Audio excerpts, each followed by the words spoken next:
Sebagian besar barang-barang yang diperlukan sudah siap. Aku dan Elliot telah mencicil berkemas sejak 1 minggu yang lalu agar tidak terlalu terburu-buru dengan hari keberangkatan besok siang. Namun, baju formal Elliot belum siap. Maka dari itu, sekitar pukul 8:30 setelah makan malam, aku pergi ke kamar utama sambil menggendong Ervin. Kududukan Ervin di atas kasur, lalu aku pergi ke walk-in closet untuk memilih beberapa kemeja dan jas yang mungkin akan Elliot butuhkan selama di London. Setelah mengambil koper, aku meletakkan semua pakaian Elliot yang kuambil di atas kasur, lantas aku melipatnya satu-satu sebelum kususun di dalam koper. "Ibu, mau permen?" kata Ervin sambil mengangkat tangan kanannya yang memegang sebungkus permen coklat. "Kalau ingin memakan permenmu, maka harus turun dari kasur dulu, sayang. Tidak baik makan di atas kasur, kecuali sedang sakit," jawabku dengan lembut. "Kemarilah, biar ibu bantu untuk turun." Ervin menggeleng-gelengkan kepalanya saat aku akan menggendongnya. Dia menaruh bungkus permen, memilih untuk tidak memakan permen itu agar bisa tetap berada di atas kasur. Aku pun tersenyum lembut dan mengelus rambut putraku itu. Bukan maksudku ingin melarang, tetapi aku memang berupaya membuat putra-putraku selalu disiplin dan memahami tempat saat melakukan sesuatu, bahkan meski hanya makan permen. Elliot masih berada di lantai bawah bersama Evan.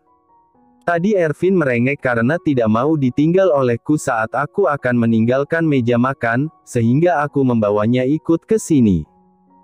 Aku sibuk merapikan koper Elliot sembari menemani Ervin bermain.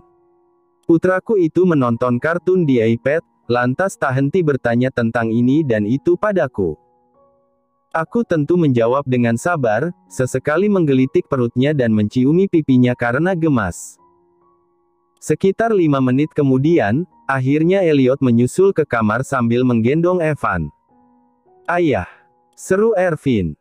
Dia menggeletakkan iPad begitu saja, lantas merangkak turun dari kasur untuk menghampiri sang ayah. Khawatir Ervin jatuh karena kasur Super King ini juga lumayan tinggi, aku membantunya turun. Dia langsung berlari menghampiri Elliot dan saudara kembarnya. Elliot pun mendudukkan Evan dan Ervin di karpet kamar utama, lalu mengajak mereka bermain bersama di sana. Akan tetapi, Evan terus-menerus menatap ke arahku. Dia seperti sedang memerhatikanku selagi aku berdiri di samping kasur untuk merapikan isi koper yang kuletakkan di atas kasur. Aku pun tersenyum lembut pada Evan, lalu bertanya, "Ada apa, sayang? Kau ingin main dengan ibu?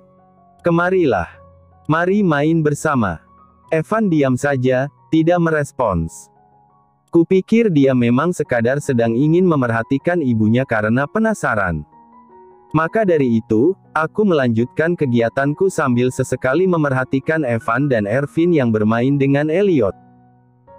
Hingga tak berselang lama, Evan berhenti menatapku, tetapi ia malah berjalan keluar dari kamar sambil membawa mainan dinosaurusnya. Cara berjalan Evan sangat menggemaskan, setengah berlari dengan kaki mungilnya yang melangkah kecil-kecil.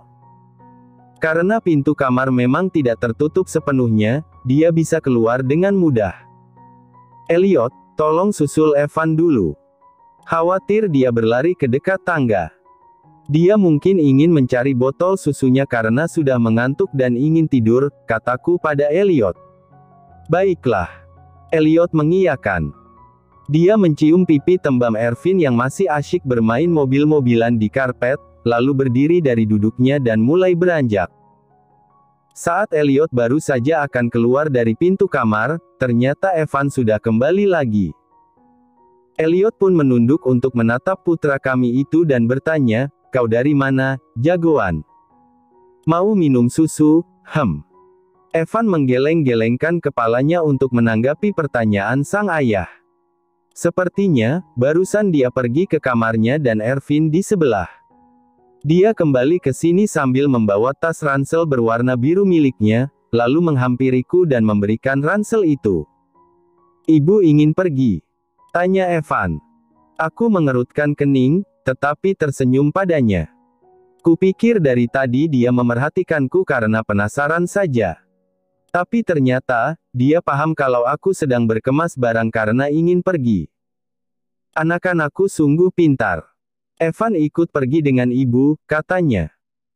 Dia memasukkan mainan dinosaurus ke dalam ransel yang dia bawa, lalu menyodorkan ransel itu padaku dan melanjutkan, "Ibu, tolong rapikan baju Evan di dalam ransel." Evan membawa Paman Dino juga. "Evan dan Paman Dino tidak bisa ikut," kataku dengan lembut. "Evan mau ikut." Evan mendesakku untuk mengambil ranselnya.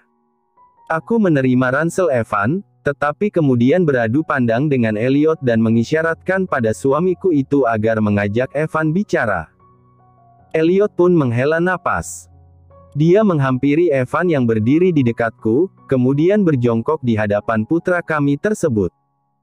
"Ibu tidak pergi malam ini. Ibu dan ayah baru pergi besok siang," kata Elliot sembari mengusap-usap kepala Evan. "Besok siang Evan ikut." "Tidak bisa, sayang. Ayah dan ibu harus pergi berdua saja."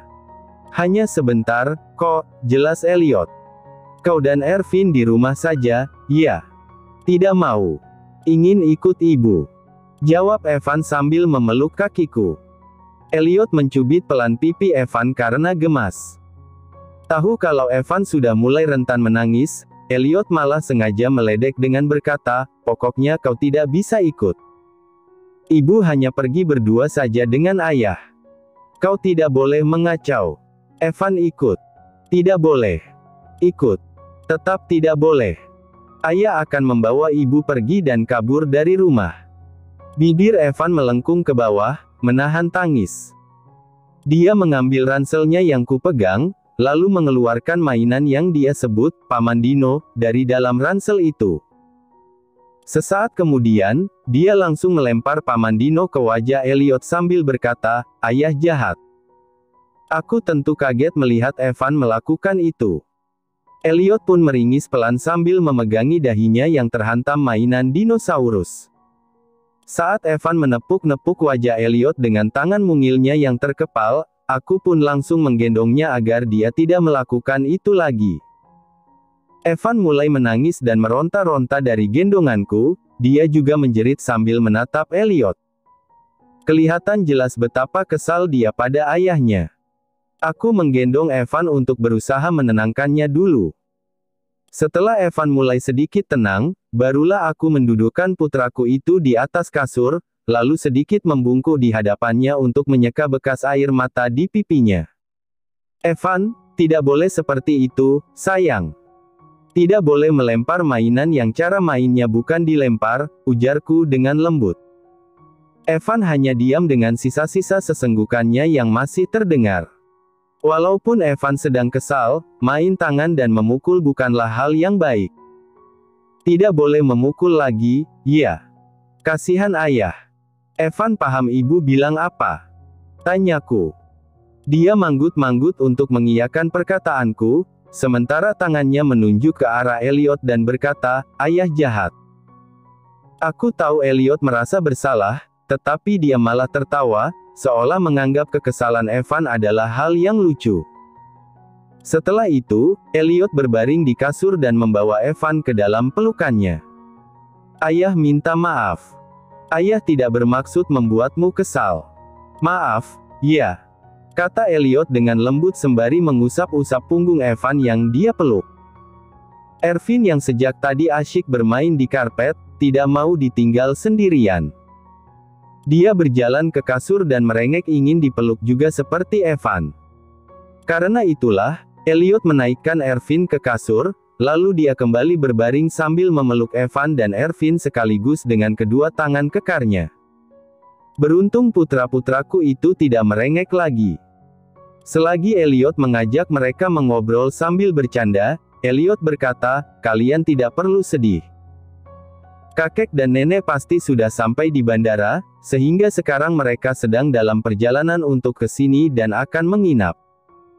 Jadi, selama ayah dan ibu pergi, Evan dan Ervin akan bersenang-senang bersama kakek dan nenek." Butuh usaha ekstra untuk pergi setelah berpamitan pada Evan dan Ervin.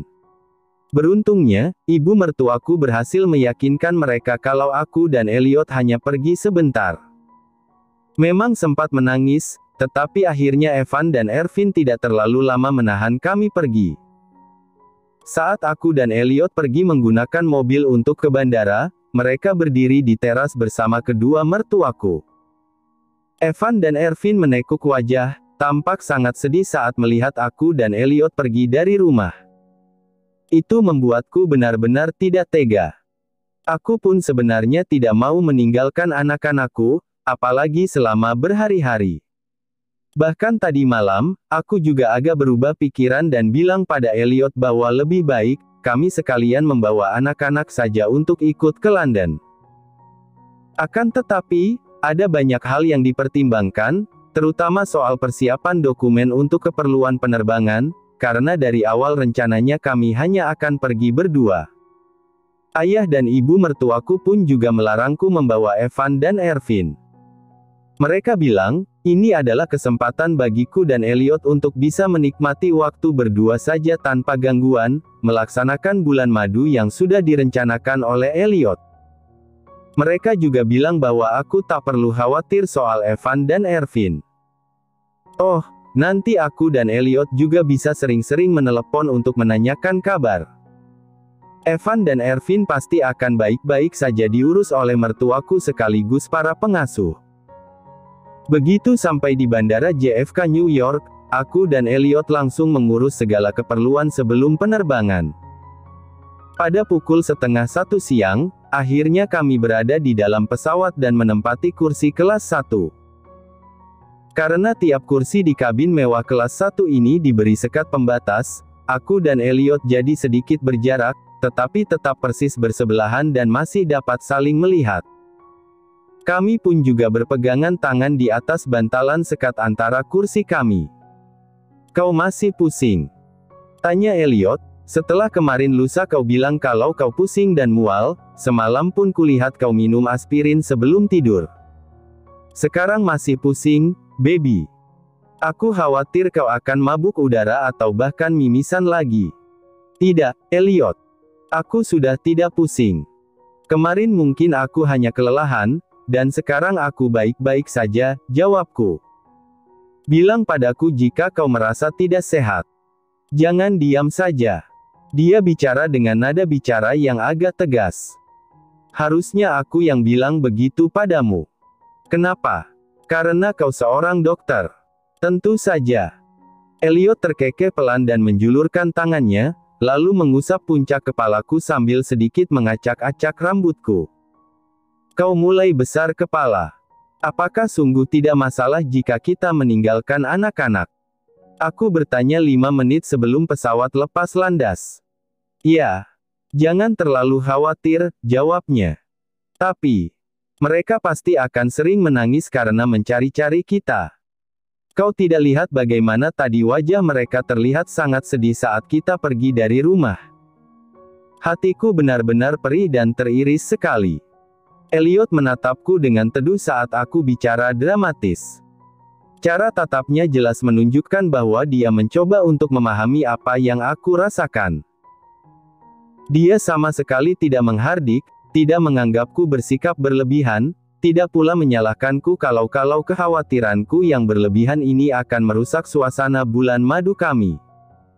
Dia justru mengeratkan genggamannya pada tanganku dan bahkan mencium punggung tanganku tersebut. Setelah itu, dia berkata, "Nanti setelah mendarat, kita telepon anak-anak." Aku pun tersenyum, lalu merespons ucapannya dengan anggukan. Selama penerbangan yang memakan waktu berjam-jam ini berlangsung, aku dan Elliot memakan makan siang yang sesuai dengan keinginan kami. Makanan fancy itu cukup memuaskan, dan sejam setelahnya, kami mencoba untuk tidur. Aku tak tidur terlalu lama. Aku bangun dan bilang pada Elliot bahwa aku merasa ingin makan es krim seperti yang tempo hari dia belikan untukku di Cornell Hill. Mendengar permintaanku, Elliot mengernyit heran. "Kita masih di pesawat, baby." Tidak mungkin pesawat ini mendarat darurat dan kita kembali ke New York hanya demi membeli es krim itu. Aku mengerucutkan bibir mendengarnya bicara dengan galak. Mungkin tidak galak, tetapi di telingaku terdengar begitu. Aku kan hanya bilang kalau aku ingin, bukan berarti aku betulan akan turun dari pesawat demi memakannya, jawabku sambil bersungut-sungut sekaligus menatapnya dengan sinis. Elliot menghela napas. Dia berdiri dari duduknya, lalu mencium keningku dan berkata, "Tunggu di sini sebentar." Aku diam saja dan tak merespons. Kuangkat majalah yang tersedia di kursiku, lalu menyibukkan diri membacanya sambil menggerutu pelan karena kesal pada Elliot. Aku heran pada diriku sendiri, bahkan hanya karena Elliot bicara seperti tadi, aku langsung kesal padanya dan mudah merasa ingin marah, sehingga aku tak peduli kemana dia akan pergi setelah barusan menyuruhku menunggu. Entah apa yang membuatku sesensitif ini. Apakah aku ingin datang bulan? Tapi sepertinya tidak. Kalau betulan akan datang bulan, ini sungguh bencana besar. Bagaimana nasib kesenangan dan keintiman bulan maduku dengan Elliot? Memang tidak semua keintiman harus dengan seks, tetapi tetap saja aku dan Elliot sebagai manusia normal pastinya mengharapkan itu, apalagi saat pergi berduaan begini. 5 menit kemudian, akhirnya Elliot kembali. 2 orang pramugari menyusul datang sekitar 10 menit setelahnya, mereka mendorong troli berisi banyak sekali kue dan es krim. Para pramugari itu meletakkan semua yang dibawa ke atas meja lipatku, lalu menjelaskan jenis makanan manis tersebut satu persatu. Tuan Wesley bilang, "Kau menginginkan es krim yang rasanya seperti di salah satu toko es krim di New York. Kami minta maaf jika es krim yang tersedia di maskapai kami tidak sesuai dengan yang kau inginkan, Nyonya Wesley. Tapi, kami menyiapkan semua es krim yang kami miliki atas permintaan Tuan Wesley, sehingga kau bisa mencobanya satu-satu dan merasa puas. Kami pastikan kau akan menikmatinya," tutur salah satu pramugari. Aku mengucapkan terima kasih pada mereka. Setelah mereka berbalik untuk kembali ke belakang, aku menoleh pada Elliot di sampingku dan menatapnya dengan agak terkejut. "Kau pergi untuk meminta pramugari itu membawakan semua ini?" "Ya. Kenapa sampai sebanyak ini, Elliot?" "Agar kau senang, baby." Aku memandangi meja di hadapanku, di mana terdapat 4 mangkuk es krim dengan plating yang mewah dan 4 potongan kue cantik dengan garnish yang elegan di piring dessert. Bagaimana aku menghabiskan semua ini? Gumamku, kita akan menghabiskannya bersama-sama, kan? Jika kau ingin begitu, maka ya. Elliot mengambil salah satu mangkuk es krim, lalu menyendokkan es krim itu untuk menyuapiku. "Buka mulutmu. Biar aku suapi." Aku pun menatapnya dan mengulas senyum lembut, lalu menerima suapan yang dia berikan. Bahkan meski itu bukan es krim yang Elliot belikan untukku waktu dia menjemputku di Cornell Hill tempo hari, tetapi aku tetap menyukainya.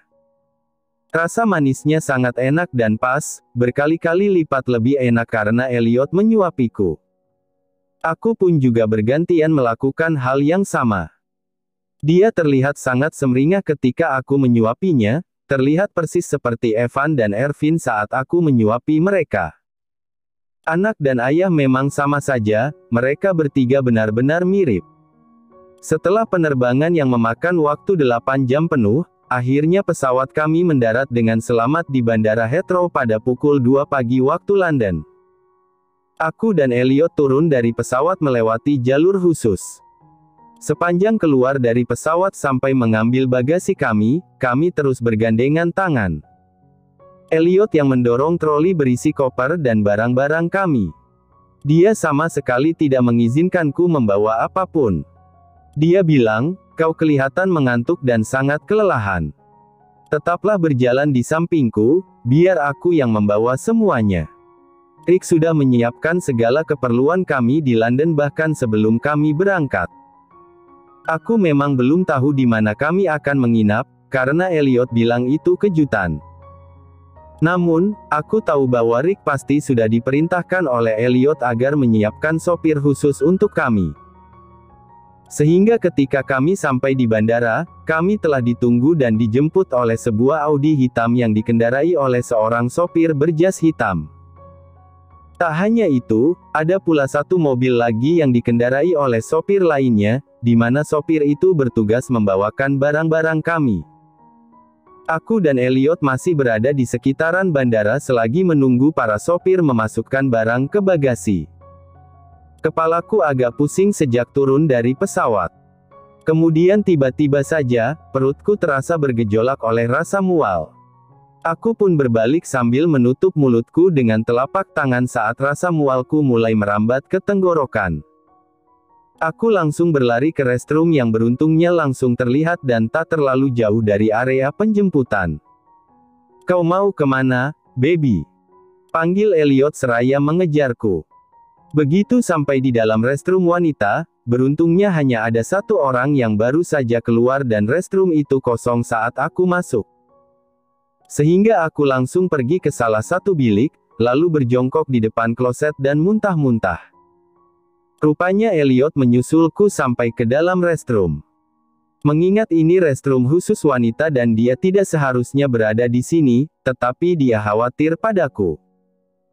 Dengan begitu, Elliot langsung menyuruh salah satu sopir untuk menjaga pintu restroom agar tak ada siapapun yang masuk selagi dia berada di dalam untuk menemaniku. Ini benar-benar mendadak. Aku muntah banyak sekali, mengeluarkan semua isi perutku, termasuk makanan yang kumakan selama berada di pesawat. Setelah mendarat, malah seperti ini. Tapi aku yakin ini bukan diakibatkan oleh mabuk udara, karena aku tidak pernah begitu. Bukan pula akibat kekenyangan, karena aku juga tidak pernah muntah saat merasa kenyang. Padahal di pesawat aku juga merasa baik-baik saja. Elliot berdiri di belakangku. Dia memijat-mijat bahu dan leherku untuk membantuku merasa lebih lega. Hingga bermenit-menit berlalu, akhirnya aku berhasil menyelesaikan ini. Elliot memegangi tubuhku karena tahu aku sangat lemas. "Sudah selesai, baby. Masih mau muntah?" tanya Elliot. Aku menggeleng pelan. "Tidak." Elliot pun membantuku untuk berdiri, lalu dia menekan tombol flush di kloset dan menuntunku untuk keluar dari bilik. Di dekat wastafel ada kursi, sehingga dia mendudukkanku di sana. Dia mengambil beberapa lembar tisu, lantas berjongkok di hadapanku dan mengusap bibirku menggunakan tisu itu untuk sedikit membersihkannya. "Ada apa denganmu? Kau sakit lagi?" tanya Elliot dengan keningnya yang berkerut dalam. Dia terlihat sangat khawatir. Aku hanya diam menatap Elliot. Saat dia mengusap-usap rambutku yang terkuncir, aku menghela napas dan mengucek mataku, sebab mata itu agak berair setelah tadi muntah-muntah. "Kita ke rumah sakit setelah ini. Kau harus periksa ke dokter, baby," ujarnya. Aku memegang tangan Elliot yang masih mengusap rambutku. Aku terpikir sesuatu dan langsung bergumam, "Tunggu sebentar. Kau mau muntah lagi?" Aku menggeleng. "Kalau begitu, kita keluar dari sini sekarang. Biar aku menggendongmu jika kau tidak kuat berjalan." Aku menahan Elliot saat dia akan menggendongku. Setelah terdiam sejenak, aku menatapnya dan berkata, "Mungkinkah aku hamil?"